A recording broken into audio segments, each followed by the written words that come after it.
Udhëheqësit e Antifas ikin nga Amerika ndërsa Trump godet rrjetet e terrorizmit të brendshëm.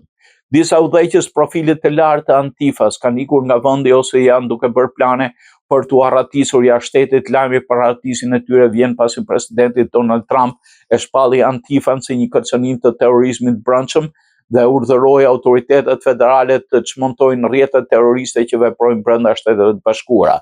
Mark Bray, një financues i operacioneve ndërkombëtare të Antifas dhe ideologu kryesor i saj në Amerikë, njoftoi se po ikën drejt Evropës, konkretisht në Spanjë, në pretekstin e shqetësimeve për sigurinë pas vendosjes negative nga media.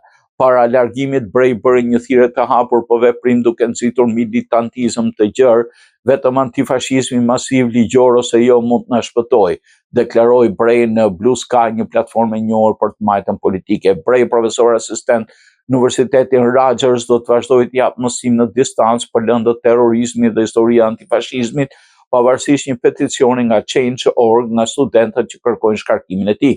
I quajtur i përçmueshëm doktor Antifa, një nga kritikët në kampus, Bray mbështet haburdhunën e ekstremit të majtë në punën e tij akademike. Libri i tij Antifa, The Anti-Fascist Handbook, është një udhëzues praktik që shërben si material referimi operacional për zhdukjen e të ashtu quajtur fashizëm.